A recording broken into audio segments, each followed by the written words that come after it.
Hello friends, तो कैसे हैं आप लोग। आशा करता हूँ अच्छे होंगे। तो आज हम लोग इस वीडियो में डिस्कस करने वाले हैं बिहार कला और संस्कृति के बारे में। ठीक है, ये आपको स्पेशल बीपीएससी 70 का जो एग्ज़ाम आने वाला है उसके लिए मोस्ट इंपॉर्टेंट है, और बिहार का जितने भी एग्ज़ाम आने वाले हैं उसके लिए भी ये मोस्ट इंपॉर्टेंट आपको चलाया जा रहा है। बिहार समग्र जो बुक आया था केबीसी नैनो का, उससे हम लोग स्टार्ट किए थे।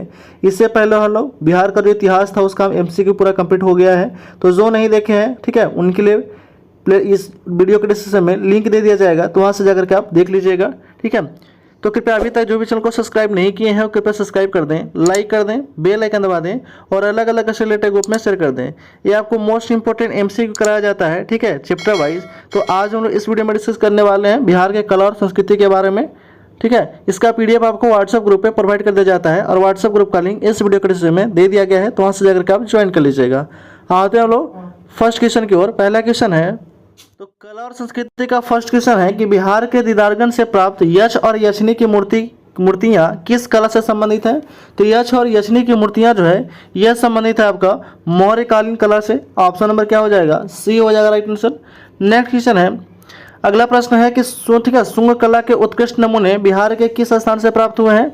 तो शुंग कला के उत्कृष्ट नमूने प्राप्त हुए हैं बोधगया से। ऑप्शन नंबर सी हो जाएगा राइट आंसर।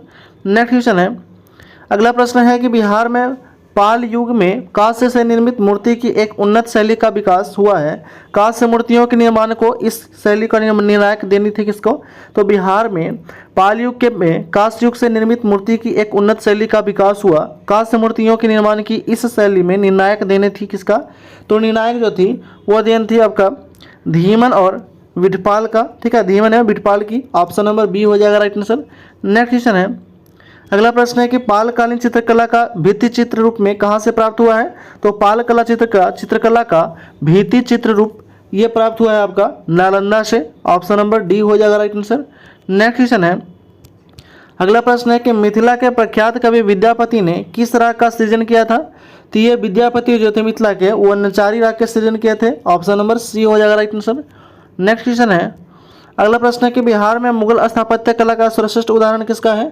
तो मुगल स्थापत्य कला का सर्वश्रेष्ठ उदाहरण है पटना स्थित संगी मस्जिद। ऑप्शन नंबर ए हो जाएगा राइट आंसर। नेक्स्ट क्वेश्चन है, अगला प्रश्न दिया गया है कि फाग राग सृजन बिहार में किसने किया था।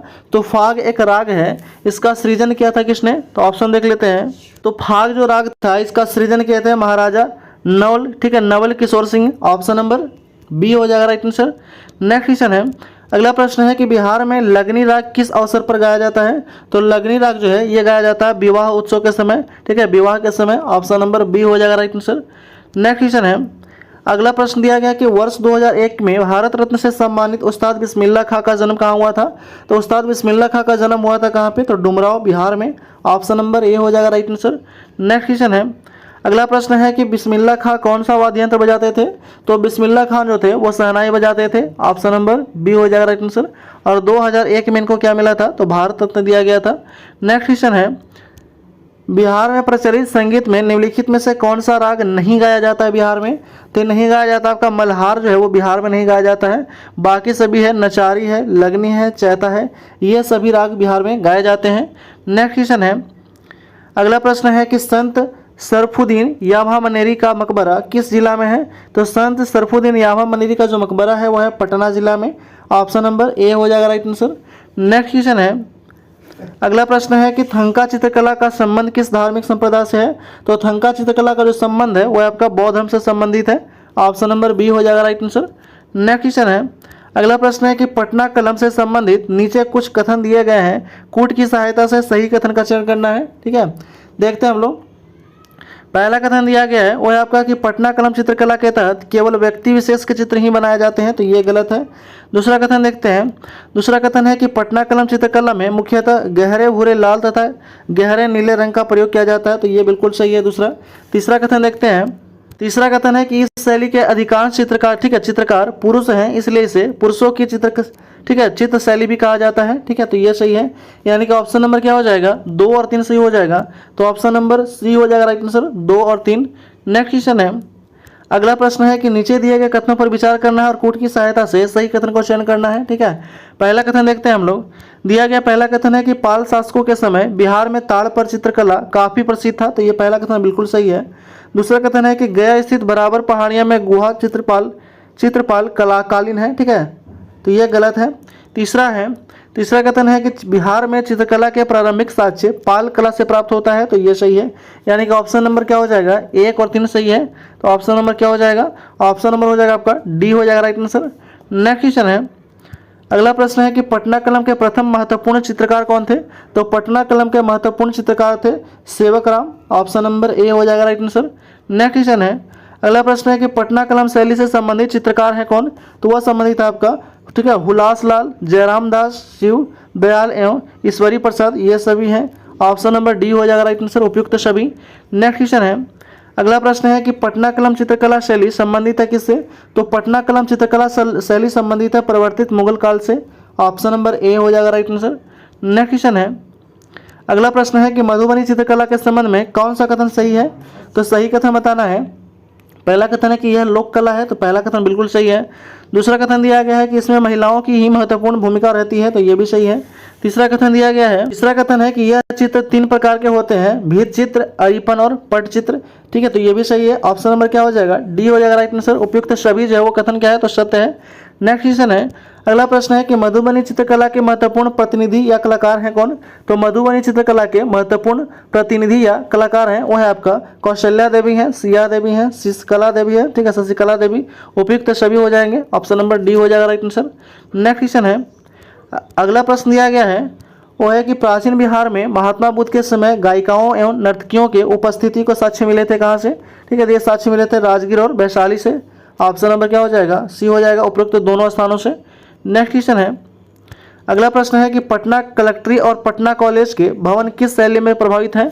तो पटना कलेक्ट्री और पटना कॉलेज जो है ये जो है प्रभावित है कौन शैली में? तो हैंडलूम शैली में, यानी कि डच शैली में।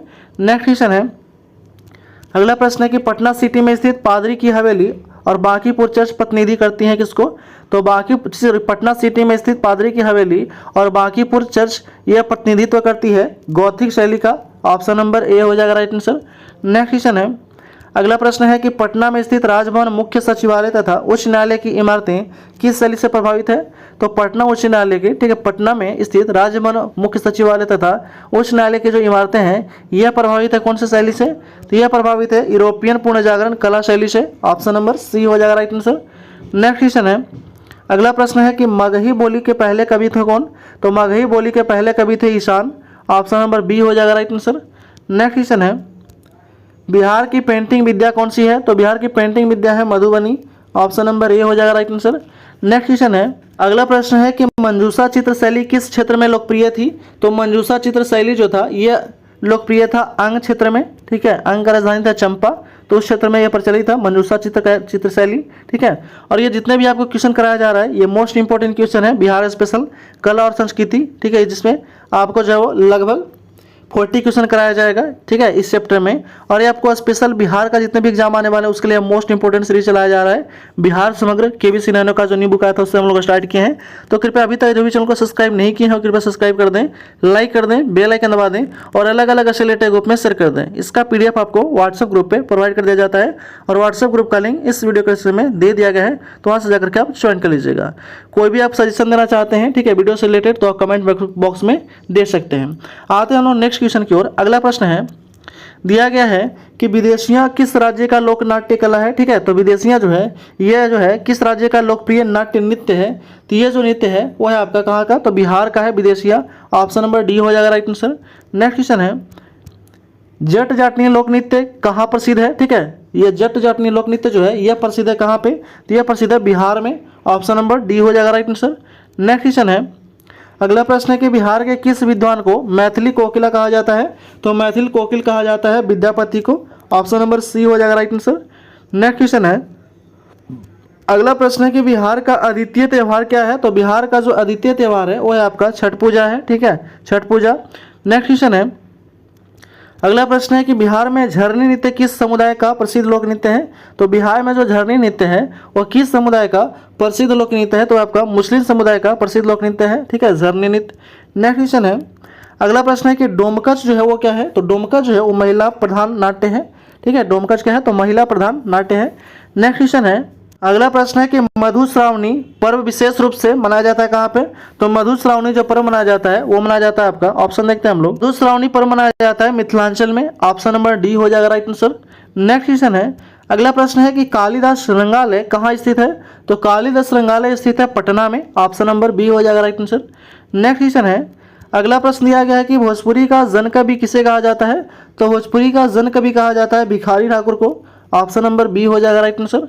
नेक्स्ट क्वेश्चन है, अगला प्रश्न है कि वैशाली का मेला जो चैत्र शुल्क के त्रयोदशी को आयोजित किया जाता है, यह संबंधित है किससे, तो यह संबंधित है आपका जैन धर्मावलंबी से। ठीक है, जैन धर्मावलंबी से संबंधित है ये मेला, ऑप्शन नंबर बी हो जाएगा राइट आंसर। नेक्स्ट क्वेश्चन है, अगला प्रश्न दिया गया है कि हरिहर क्षेत्र का मेला या सोनपुर का मेला आयोजित किया जाता है कहाँ पे, तो ये आयोजित किया जाता है गंगा गंडक संगम पर, ऑप्शन नंबर सी हो जाएगा राइट आंसर। नेक्स्ट क्वेश्चन है, अगला प्रश्न दिया गया है 39 नंबर क्वेश्चन है कि मधुबनी पेंटिंग के प्रसिद्ध किस कलाकार को 2021 में पद्मश्री पुरस्कार से सम्मानित किया गया था, तो पद्मश्री पुरस्कार से सम्मानित किया गया था 2021 में आपका दुलारी देवी को, ऑप्शन नंबर ए हो जाएगा राइट आंसर। नेक्स्ट क्वेश्चन है, और इस वीडियो का लास्ट क्वेश्चन है 40 नंबर क्वेश्चन, दिया गया कि जादव पटिया का संबंध किससे है, तो जादव पटिया का जो संबंध है वो आपका चित्रकला से संबंधित है, ऑप्शन नंबर सी हो जाएगा राइट आंसर। तो हम लोग इस चैप्टर में जो है वो 40 MCQ जो है वो हम लोग डिस्कस किए हैं। ठीक है, तो कृपया अभी तक जो भी चैनल को सब्सक्राइब नहीं किए हैं कृपया सब्सक्राइब कर दें, लाइक कर दें, बेल आइकन दबा दें और अलग अलग अच्छे रिलेटेड ग्रुप में शेयर कर दें। इसका PDF आपको व्हाट्सएप ग्रुप पे प्रोवाइड कर दिया जाता है और व्हाट्सएप ग्रुप का लिंक इस वीडियो के शेयर में दे दिया गया है, तो वहाँ से जाकर के आप ज्वाइन कर लीजिएगा। Thanks for watching.